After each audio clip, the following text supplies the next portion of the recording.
I was at the park with my son Kenji David 2 weeks ago. He had a soccer ball and he was playing by himself, kicking the ball against the wall over and over again, and I was watching him from the sidelines. And then another boy came along, a younger boy, and he just stood there and watched, not saying anything, just staring with those eyes that said, I want to play, but I don't dare ask. And my son saw him, stopped kicking, walked over to the boy and gave him the ball without anyone asking, without expecting anything in return. He just gave it to him, and the boy smiled, and they started playing together. And I just sat there with tears in my eyes because I saw something in that moment. I saw God. I saw God working in my son, molding him, preparing him, teaching him something that no school can teach. Empathy, generosity, selfless love. And my first instinct as a Japanese father, raised in strict discipline, was to think I should tell him to take care of his things, not to give them away just like that the ball is his and he has the right to keep it. But something stopped me, an inner voice telling me, no, don't correct him. This is something bigger. And in that moment, I understood something that completely changed the way I parent. I understood that there are behaviors in our children that don't need correction. They need protection because they're not mistakes. They're signs. Signs that God is preparing them for something big, for a specific purpose. And if we correct them, if we mold them according to our expectations, we could be destroying exactly what God is building in them. And I know this sounds radical. I know it goes against everything we've been taught about discipline, about building character, about correcting, but let me explain. I'm not saying don't correct your children. I'm not saying let them do whatever they want. I'm saying there are specific behaviors that seem problematic but are actually gifts, signs of calling, indications of purpose is at the end. And if you learn to recognize them, if you learn to protect them instead of correcting them, you will create extraordinary children who fulfill their purpose, children who change the world. But if you correct them, if you try to make them fit into the mold that you designed, you will dim their light, you will truncate their destiny, you will turn them into smaller versions of what they could have been. So let me show you the 6 signs, the 6 behaviors that seem like problems but are evidence that God is preparing your child for something great. And if your child shows any of these signs, don't correct them. Protect them, guide them, help them develop that gift because that's where their future lies. The first sign is when your child questions everything. When they ask 1,000 questions, when they don't just accept an answer, when they challenge authority. When they challenge authority, not out of rebellion, but out of genuine curiosity. This child is exhausting. I can tell you from experience. My oldest son is like that. He was always asking why from age 3. Dad, why is the sky blue? Why do I have to go to school? Why can't I eat candy all day? Why are people so bad? Why is there war in the world? Why does God allow people to suffer? And many parents attempt to silence these children, telling them because I said so, because that's the way things are. And the child learns not to question, to accept, to conform, and you lose a critical thinker. You lose an innovator, you lose someone who could have changed systems because the ones who change the world are the ones who question, who don't accept the status quo, who ask why it can't be different. 5 years ago, I was giving a conference in Manizales, and afterwards a mother approached me. She shared how her 8-year son was making her crazy, challenging everything, consistently having a dissenting opinion and arguing with the teachers. She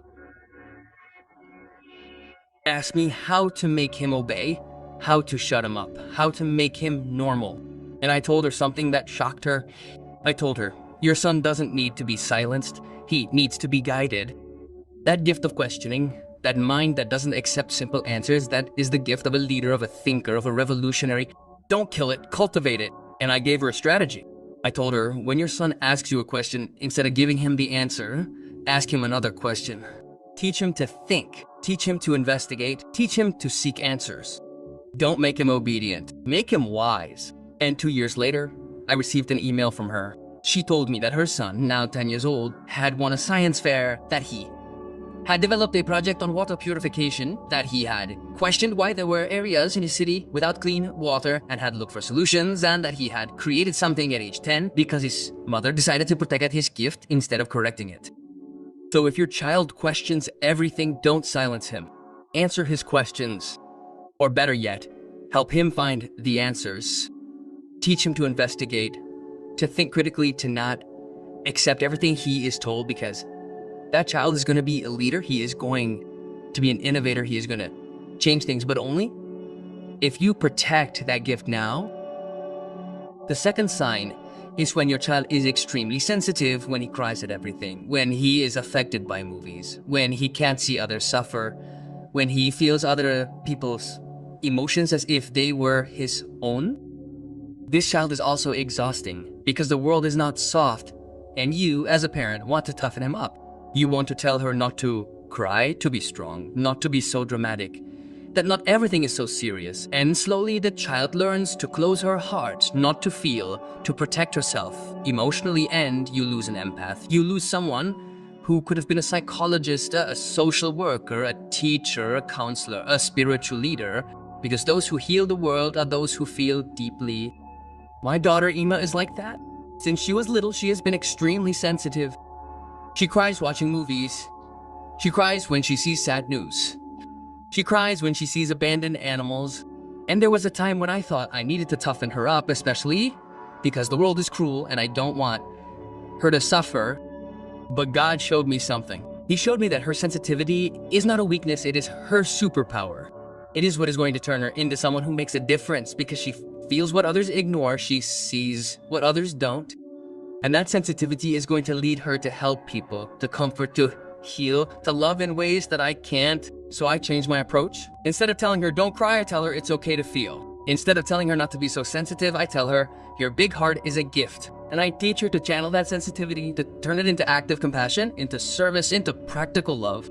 She's already doing amazing things at 9 years old. She collects toys for children in hospitals. She organizes her friends to visit a nursing home. She writes letters of encouragement, all because her sensitivity is being protected and addressed, not corrected and eliminated. So if your child is extremely sensitive, don't harden her. Teach her to channel. Teach her that feeling deeply is a gift, but also teach her boundaries. Teach her that she can feel without losing her peace, that she can help without destroying herself, because the world needs sensitive people who feel, people who love deeply, and your child can be one of them, but only if you protect that gift. The third sign is when your child doesn't fit in, when they're different, when they're not interested in things that other kids are, when they prefer to be alone rather than with a group, when they have strange interests, unusual passions. You worry about this child because you want them to have friends, to be popular, to fit in, to be normal, and you start pressuring them to put them in group activities, to force friendships, to make them conform. And the child learns to hide who they really are, to act, to pretend, to be someone. They're not just to fit in. And you lose an original. You lose someone who could have created something unique, because the ones who change the game are the ones who don't fit in. I was that kid. In Japan, I was the half Colombian kid who wasn't completely Japanese.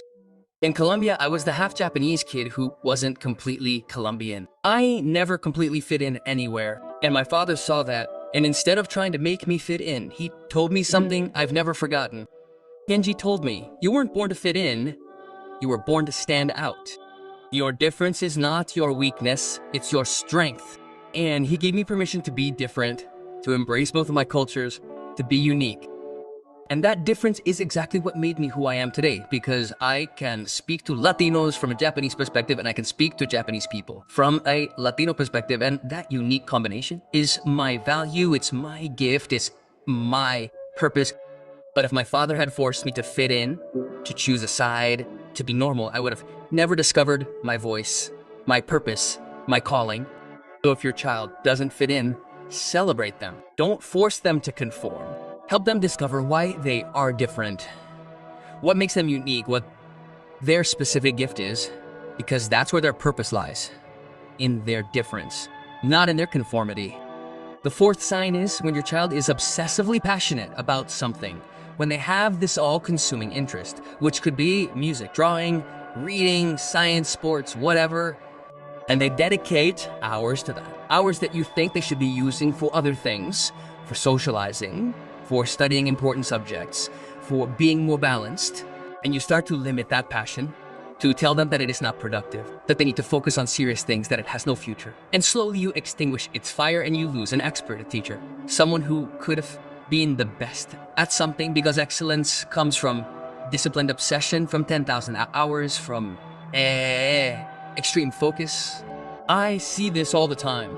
Parents who destroy their children's passions because they don't understand them, because they don't see a future in them, because they want their children to be doctors or engineers or lawyers, and they have a child who wants to be a chef or a designer or a musician or a photographer, and they discourage them, criticize them, force them to study something practical. And the child obeys, studies the career that the parents want, gets the job that the parents approve of, and lives unhappy, empty, feeling like they are living someone else's life because they are. 3 months ago, I met a young man in Barranquilla, 28 years old, a successful civil engineer with a good but miserable salary. He told me that since he was a child, his passion was music, that he spent hours composing, playing the guitar, creating, but his parents told him that this was not a serious career, that he needed something stable, something with a future. So he studied engineering, and now, 10 years later, he earns well, but he is empty. And he told me, Yokoi, I feel like I wasted my life. I feel like I betrayed who I really am, and now it's too late. It's never too late, but you can't get those 10 years back. And he cried because he understood what he had lost. So if your child has an obsessive passion, don't kill it, investigate it, understand it. And if it's genuine, support it, even if you don't understand it, even if you don't see a future in it, because maybe you don't see the future, but God does. And that passion that seems insignificant may be exactly what God planted in your child to fulfill his purpose, but he needs your support, your protection, your validation, not your criticism. The fifth sign is when your child is excessively righteous, when he doesn't tolerate injustice, when he defends the weak, when he gets into trouble for defending others, when he fights against rules that he considers unfair. This child gives you headaches because he's always in trouble, he's always arguing with the authorities, he's always defending someone, and you as a parent want him to learn to keep quiet, to stay out of trouble, to pick his battles, to be diplomatic, and slowly you teach him to ignore injustice, to not get involved, to protect himself, and you lose a advocate, an activist, a leader who could have fought for those who couldn't fight for themselves. I have a nephew in Japan. He's 12. He's always been like this. If he sees someone being bullied, he intervenes. If he sees an unfair rule, he questions it. If he sees inequality, he points it out. And he's had a lot of trouble at school. Lots of calls to my brothers, lots of meetings with the principals, and my brothers were frustrated. They wanted him to keep quiet, to stop getting into trouble. But I told them something. I said, that boy has the spirit of an advocate, of a leader who's going to fight for justice. Don't kill him. Guide him. Teach him wisdom. Teach him strategy, but don't teach him to ignore injustice, because that inner fire is what the world needs. And now my brothers are doing that. They're channeling that passion. They've enrolled him in debate, in public speaking. They're teaching him to fight with intelligence, not just emotion. And that child is going to be incredible. They're going to be a lawyer or activist or an honest politician or a social leader, someone who fights for justice, because that's their calling and their parents are protecting them. So if your child is excessively righteous, don't silence them. Guide them. Teach them that justice requires wisdom, that defending the weak requires strategy, that changing unjust systems requires intelligence, but never teach them to ignore, to be indifferent, to protect themselves while others suffer. Because that child can be a voice for the voiceless, but only if you protect that gift. The sixth and final sign is when your child has unusual faith, when they talk to God as if he were their friend, when they pray spontaneously, when they have profound spiritual revelations, when they see the spiritual with clarity that you don't have. This child surprises you and perhaps frightens you because they seem too spiritual, too mystical, too different. And you start normalizing their faith, telling them to be more practical, more balanced, more normal. And you turn off their spiritual connection and you lose a prophet, an intercessor, a spiritual leader, someone who could have guided many. I've seen this many times. Children with profound spiritual gifts being normalized by parents who don't understand, who are afraid, who want normal children. And those children grow up disconnected, confused, feeling like something has died in them. Because it has died. Their spiritual connection has been severed. 6-year-old son's words echo, I will never forget that. Dad told me, God told me I'm going to help sad children.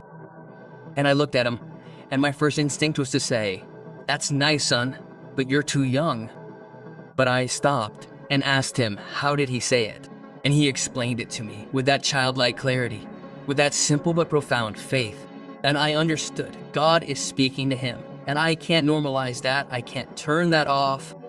So I validated it. I told, "Son, if God told you that, then it's true. And we're going to prepare you for it." And from then on, we've been planting in him compassion, empathy, skills to serve, because that's his calling, and I'm going to protect him. So if your child has an unusual faith, protect it, cultivate it.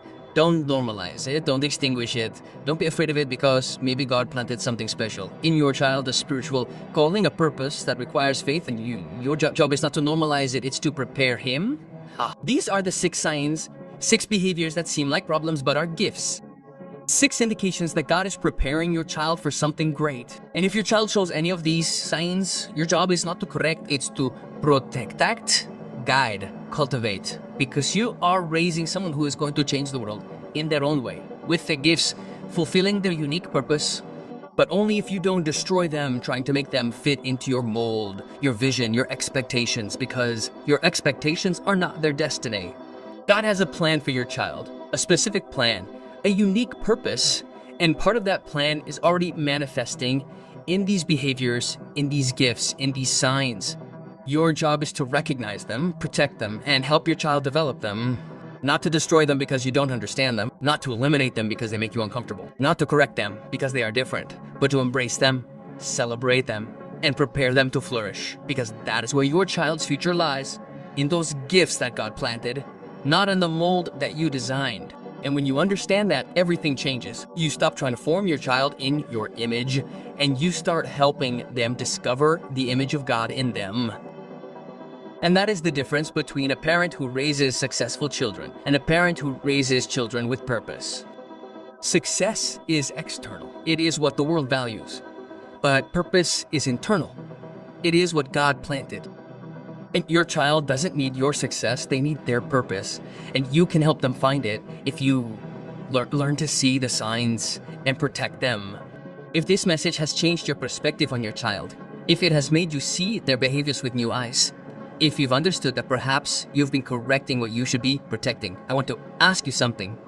Subscribe to the channel as your commitment to be the parent your child needs, not the parent society expects.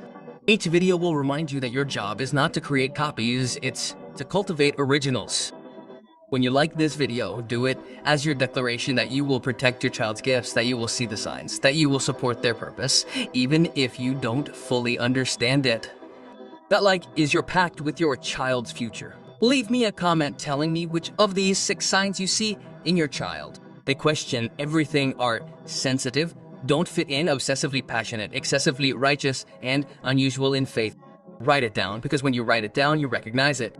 And when you recognize that, you can protect it. And hit that bell, because every notification will be your reminder that you are raising someone extraordinary, someone with purpose, someone that God is preparing Gotti. You shouldn't impede this process, you should facilitate it. This is not parenting theory, this is spiritual wisdom.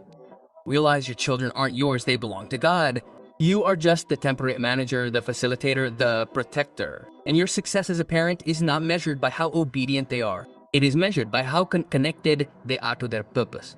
And that purpose is already manifesting in behaviors that you may have been correcting, in gifts that you may have been turning off, in signals that you may have been ignoring, but now you know. Now you can see differently. Now you can act differently. And when you do, everything changes for your child and for you, because you are going to have the privilege of seeing your child flourish, of seeing those gifts develop, of seeing that purpose fulfilled. And you're going to know that you were a part of that, not because you formed them in your image, but because you protected the image of God in them. And that's the greatest legacy you can leave. Children who fulfill their purpose, who change the world, who make a difference, because you let them be who God called them to be.